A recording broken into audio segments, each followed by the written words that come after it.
Hello, knowledge seekers. In this episode of 20-Minute Books, we delve into Mind Over Money, a compelling exploration into the intricate relationship between our psychology and our financial decisions. Authored by Claudia Hammond, an award-winning author, broadcaster, and psychology lecturer known for presenting the BBC Radio 4 program All in the Mind. This 2016 book uncovers the often unconscious influences that shape how we view and spend money. From our nostalgic love for physical currency to the sometimes irrational strategies behind our savings and expenditures, Hammond reveals the deep impact of financial socialization on our monetary behaviors. With her expertise, she guides us on a journey to understand these behaviors as mostly irrational, offering strategies to rewire our brains for financial success, turning money into a tool that works for us, not against us. This book is a treasure trove for psychology enthusiasts eager to understand the psychological forces governing our financial decisions, individuals looking to control irrational spending habits, and anyone curious about the emotional implications of monetary gain, such as winning the lottery.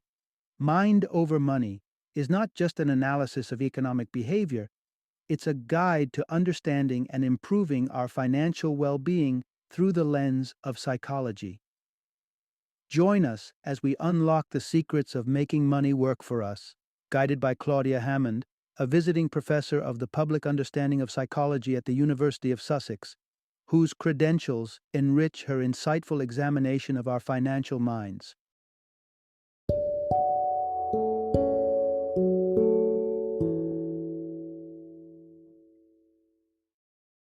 Mind Over Money, the Psychology of Money and How to Use It Better.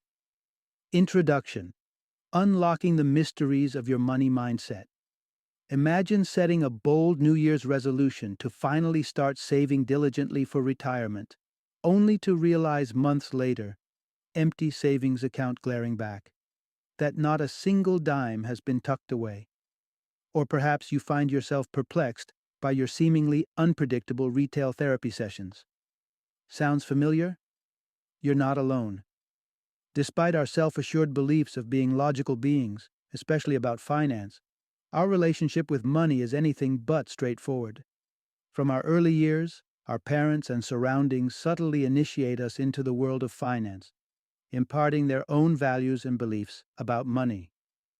These lessons grow with us, intertwining with our personal experiences, embedding deep emotional and psychological connections to money. It encapsulates a spectrum of emotions.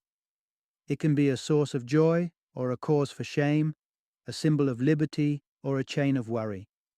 Given this complex web of feelings and associations, is it any wonder that our financial decisions often veer off the path of pure logic?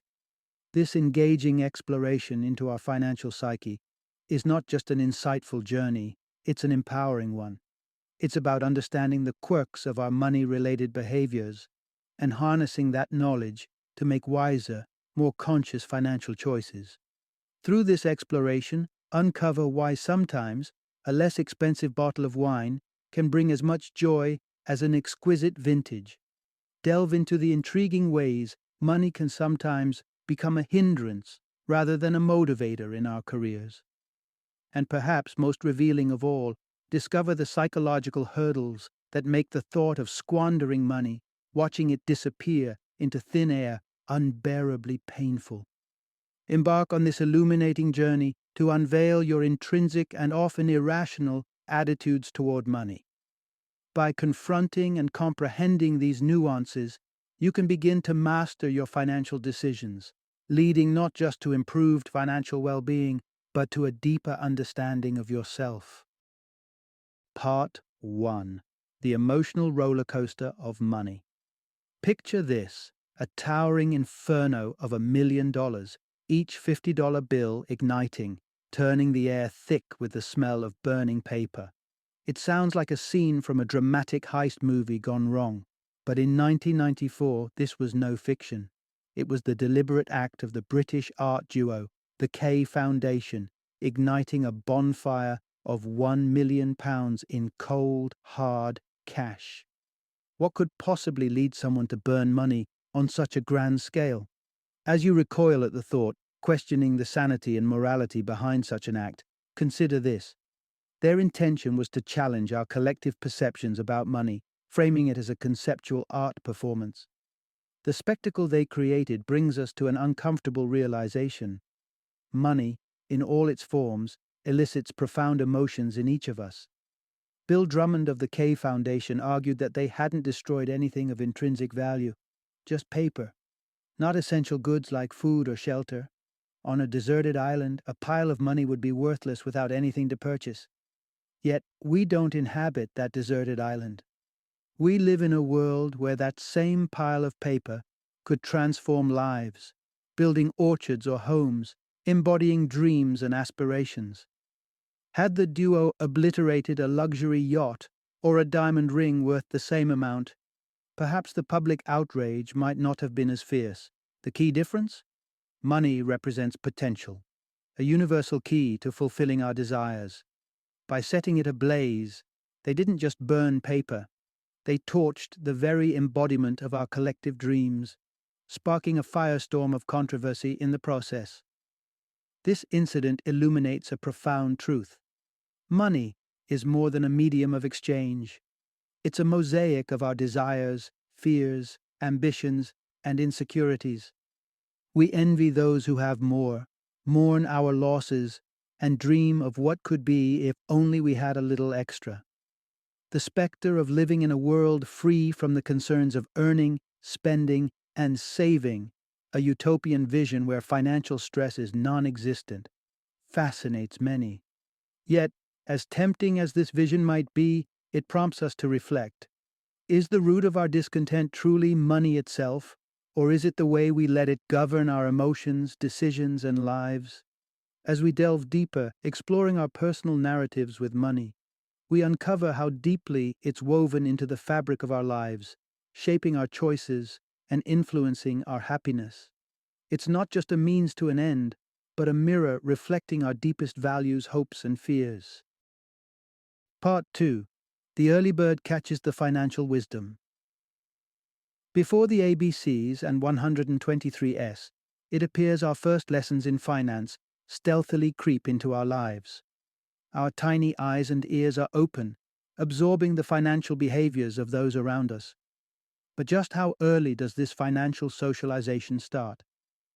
Consider a fascinating experiment in a Finnish kindergarten, where a group of vibrant 6-year-olds embarked on a journey to create a theater play from scratch. Over 6 weeks they took charge, deciding everything from the narrative to the set design. However, what took center stage wasn't the drama unfolding in their play, but rather their intense discussions about money. These young minds deliberated on ticket prices and potential merchandise sales, embedding financial planning into their make-believe world. This wasn't a lesson taught by their teachers. It was their instinctive gravitation towards the economics of their production. From this, we uncover a profound insight. Financial socialization begins far earlier than we might assume. Taking this a step further, another study delves deeper into a young mind's perceptions of money and social status. When shown pictures of homes varying in upkeep and appearance, children as young as 5 made quick judgments about the occupant's character and work ethic, associating wealth with positive attributes and poverty with negative ones. Thus, by kindergarten, children have not only begun to understand the concept of money, but also internalize societal attitudes towards wealth and poverty. How then can we guide this early financial socialization positively? Transparency is key.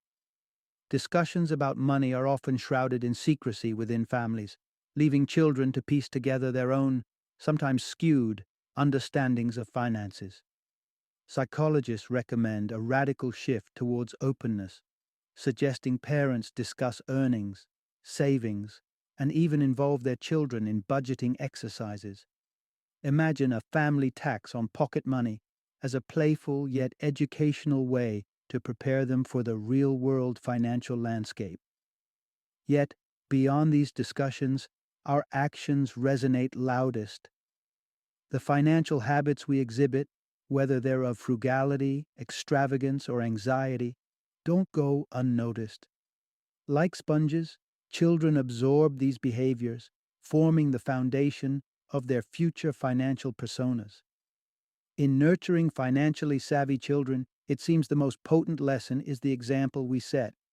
Striving for financial health in our lives isn't just a personal goal, it's a legacy we pass to the next generation, grounding them in financial wisdom right from their first act in the play of life. Part 3. The enduring allure of cold hard cash. Cast your mind back to the moment money first caught your eye. Was it the glimmer of a freshly minted coin from a doting grandparent? Or perhaps the endless possibilities that seem to accompany the rattling coins in your childhood piggy bank? There's an inherent magic to money that captures us early on. Its tactile satisfaction, vibrant colors, and the distinct crinkle of paper bills. This innate fascination doesn't wane as we grow, it merely evolves. While we adopt more complex understandings of finances, savings, and credit in adulthood, the allure of physical banknotes and coins persists, stirring within us a kind of primal excitement. It's fascinating to consider. We never outgrow our enchantment with the tangible forms of money. This allure isn't trivial. It's deeply ingrained in our psyche. Money, particularly in its physical form, carries a heavy load of symbolism. Consider the uproar caused by the K Foundation's money-burning stunt, or the legalities surrounding the destruction or defacement of money in countries such as Australia and the United States. These reactions underline the profound significance we attach to these pieces of paper and metal. The choice of figures represented on our currency can ignite fiery debates, revealing how deeply entwined money is with national identity and cultural pride. Recall the controversy in the United Kingdom when Elizabeth Fry's image was replaced by Winston Churchill on the £5 note, sparking a robust feminist backlash. These instances highlight the potent symbolism money holds as a bearer of history, achievement, and societal values. Moving towards the European scene, the introduction of the euro in 2002 stirred a mix of emotions across nations accustomed to their own unique currencies. The transition wasn't just about adopting a new monetary system. It represented a shift away from familiar symbols of national heritage attached to the old banknotes and coins. This sense of nostalgia, coupled with the practical challenge of acclimatizing to a new currency, occasionally led to skewed perceptions of value, as seen in Italy's transition to the euro, where the populace initially underestimated prices due to the lower numerical values presented by the euro compared to the lira. As we progressively inch towards a digital economy, leaving behind the tangible world of banknotes and coins for credit and virtual currencies, it prompts a reflection. How does this shift affect our relationship with money?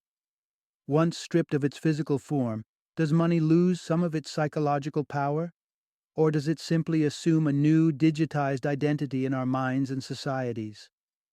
The transition from the tangible to the digital realm presents a new chapter in our lifelong fascination with money, challenging us to rethink its role and influence in an increasingly virtual world.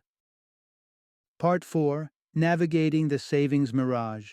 Why we struggle to keep our piggy banks full.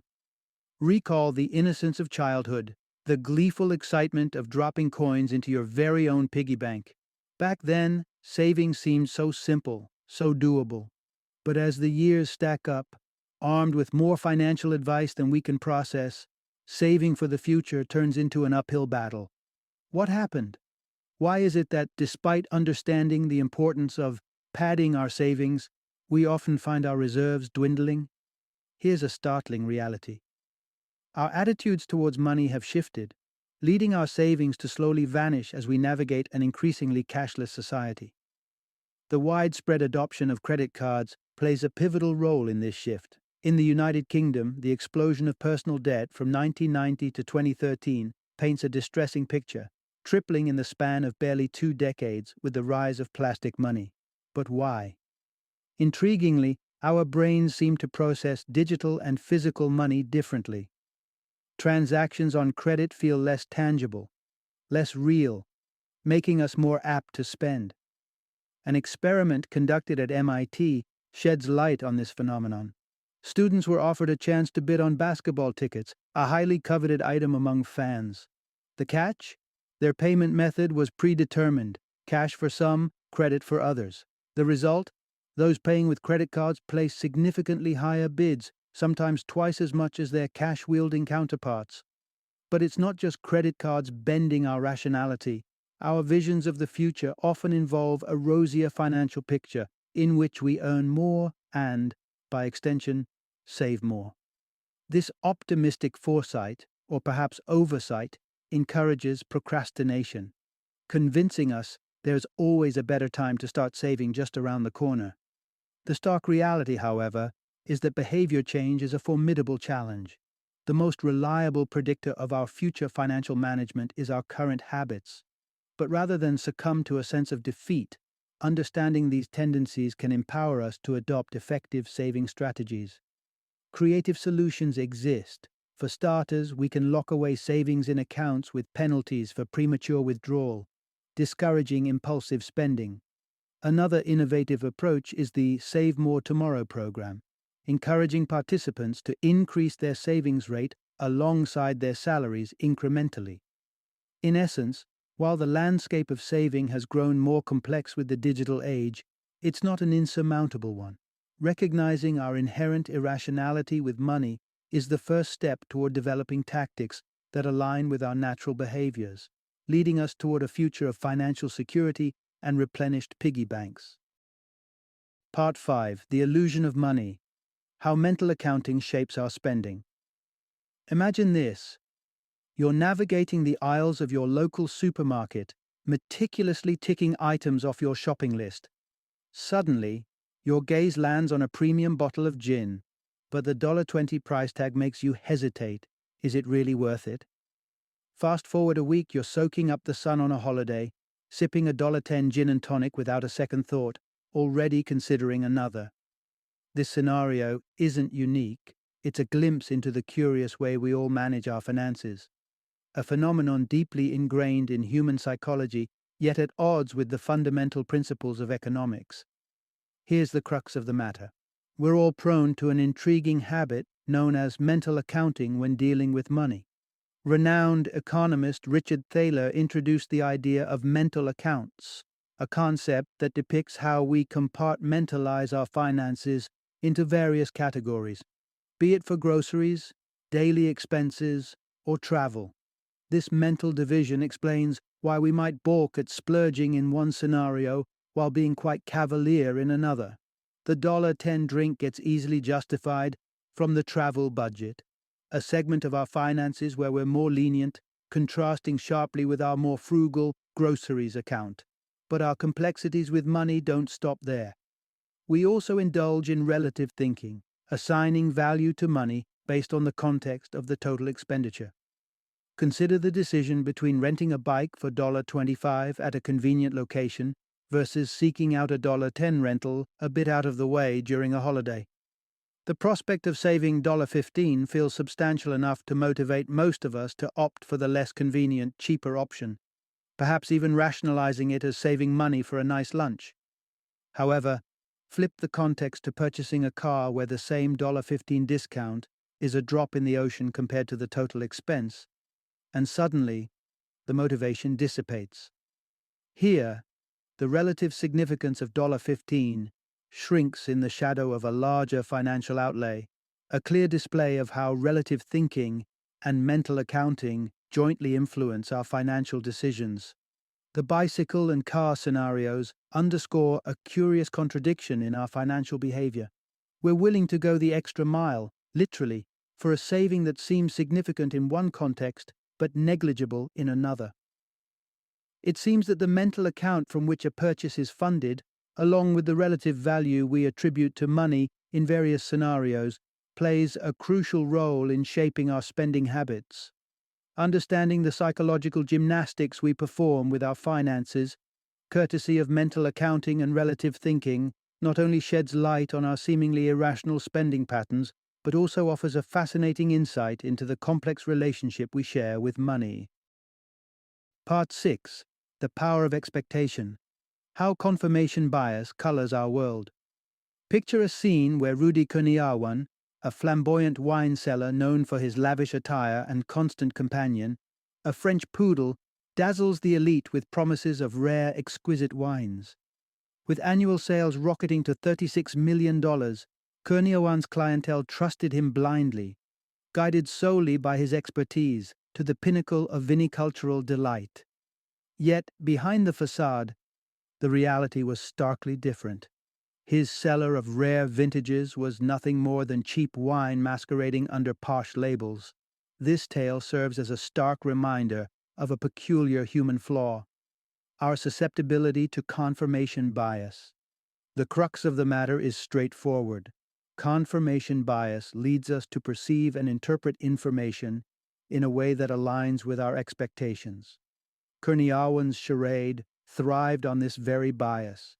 Presented with a supposedly ancient and valuable Pinot Noir, wine experts' taste buds were preemptively tuned to relish an exceptional drink. The power of expectation was such that they tasted opulence in what was, essentially, run-of-the-mill table wine. Diving deeper into this phenomenon, researchers at the California Institute of Technology conducted an insightful experiment tracing the neural pathways of pleasure in the human brain. Participants, sipping on what they were led to believe was an expensive wine, experienced heightened activity in the medial orbitofrontal cortex, the brain's center for pleasure experiences. Ironically, the wine was far from luxurious, yet the belief in its value significantly enhanced their enjoyment. But the reach of confirmation bias extends beyond the sensory pleasures of wine. It plays a pivotal role in our healthcare decisions as well. Generic painkillers identical in composition to their brand name counterparts were perceived as less effective by patients, purely based on price and branding. The cost and reputation of a brand counterintuitively bolster the perceived efficacy of a product, demonstrating how deeply entrenched our biases are.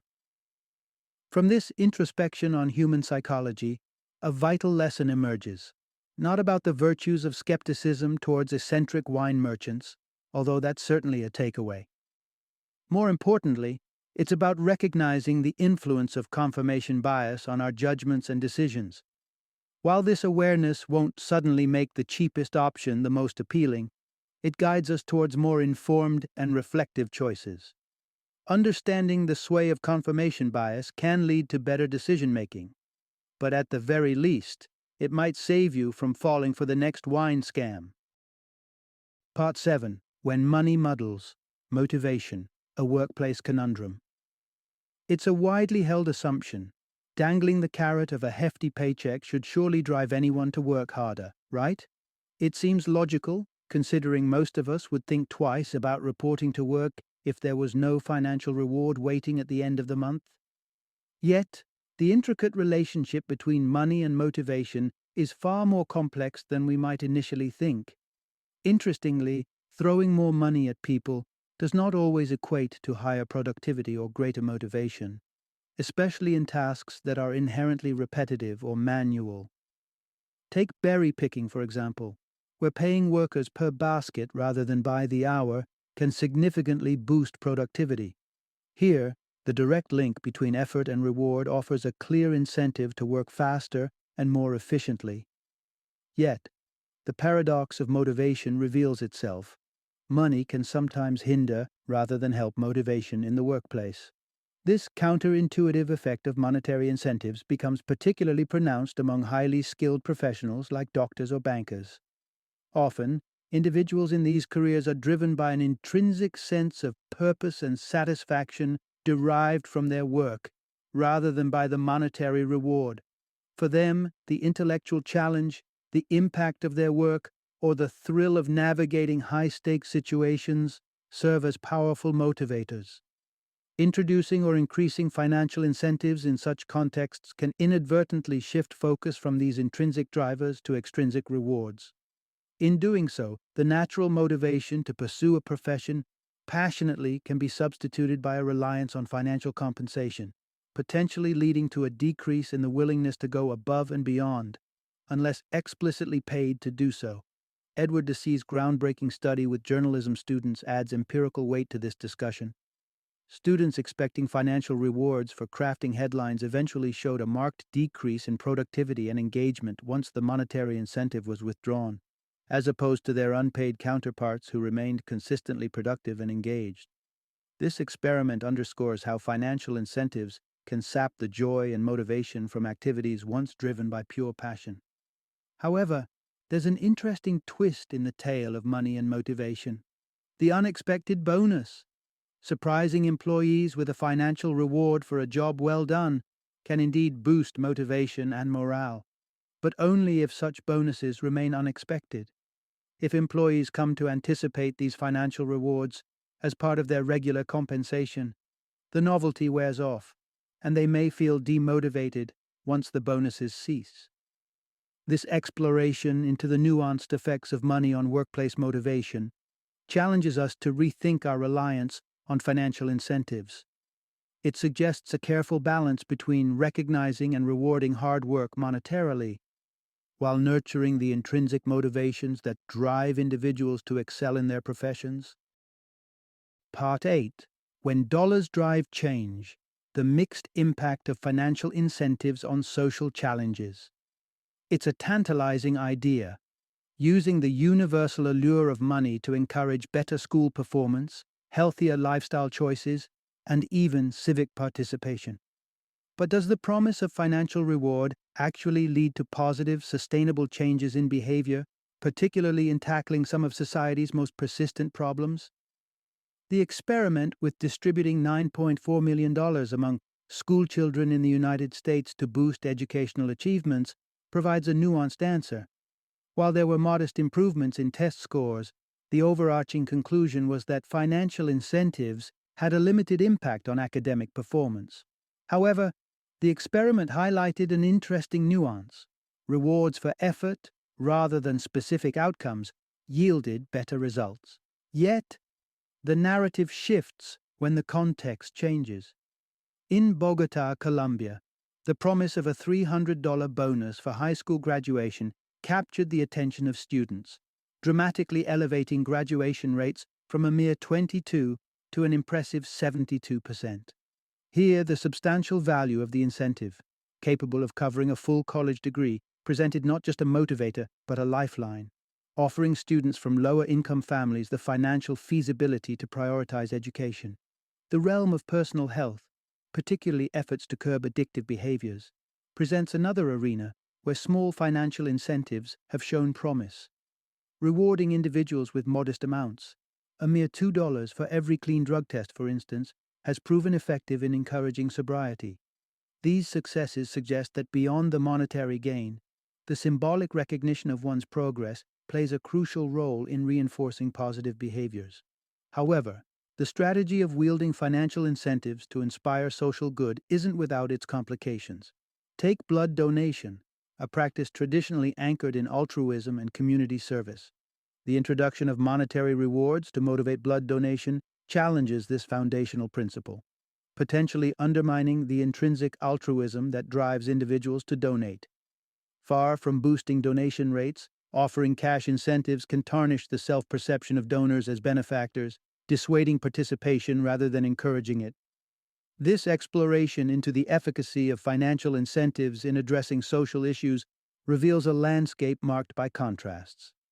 Money, in certain contexts, can indeed be a powerful catalyst for change, serving as both motivation and means to achieve desired outcomes.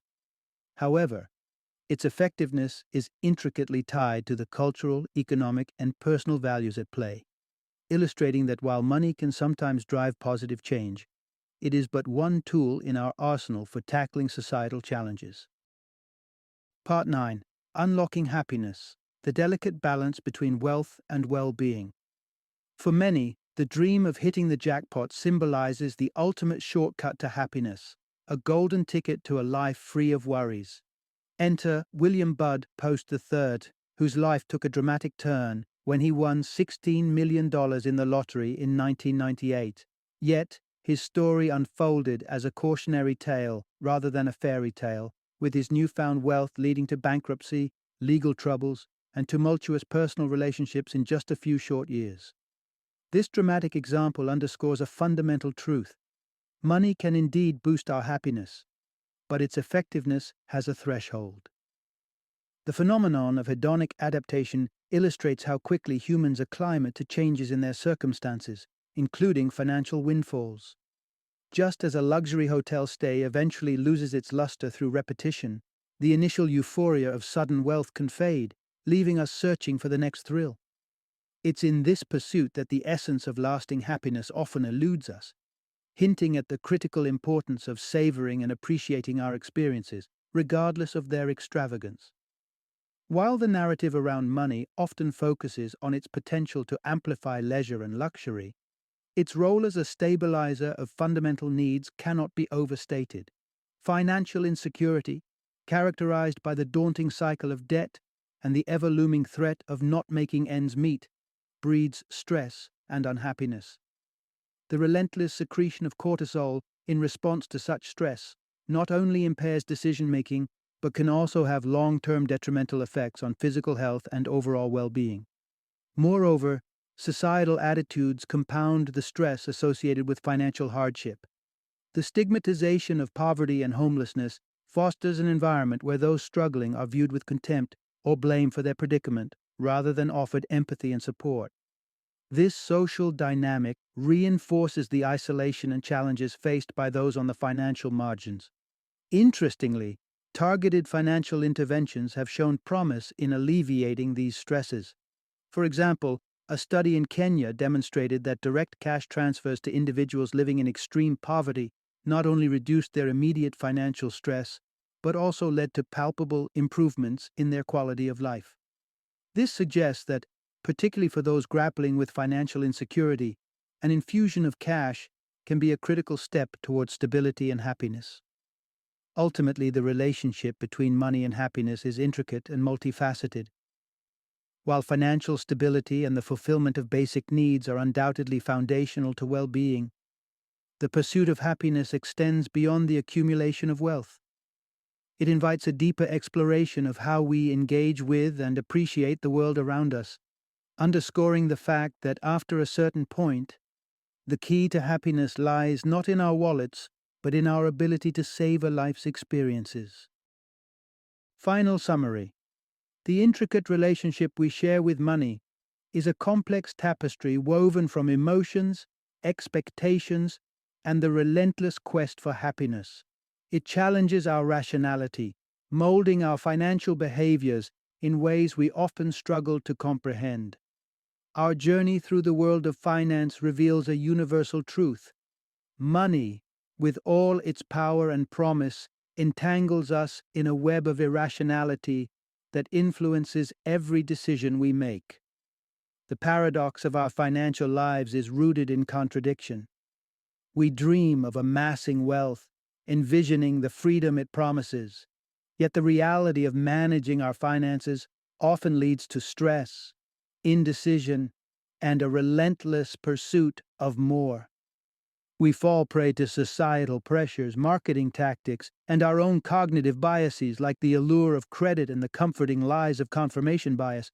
These forces shape our spending habits, pushing us towards choices that might not align with our best interests or deepest desires. But the promise of money as a source of contentment isn't entirely illusory. It can indeed pave the way to happiness, but this path is fraught with caveats. The thrill of financial gain, from lottery windfalls to salary increases, often dwindles due to our remarkable adaptability, leaving us chasing after an ever-moving target. Yet, in the shadow of extravagance lies a potent truth. Happiness derived from money is most profound when it lifts us from the grip of financial insecurity, fulfilling our basic needs and freeing us from the perpetual stress of scarcity. Embarking on a quest to untangle our complex relationship with money demands a deep dive into our psyche. It requires acknowledging the irrationality that governs our financial decisions and striving towards a greater understanding of our behaviors and biases. Only by confronting these hidden influences can we hope to harness the true potential of our finances, using money not just as a means to accumulate wealth, but as a tool to craft a life rich in experience, stability, and genuine contentment. In essence, mastering our finances is less about the numbers on our bank statements and more about understanding the psychological underpinnings of our choices. By becoming more mindful of our attitudes and actions surrounding money, we can pave the way towards not only greater financial well-being but a deeper sense of happiness and fulfillment in our lives.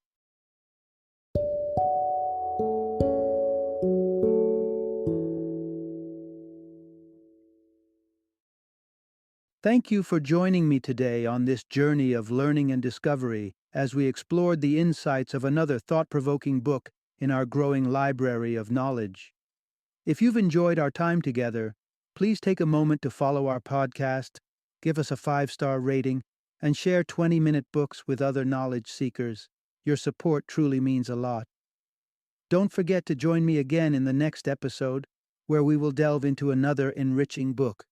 Until then, happy reading and happy listening.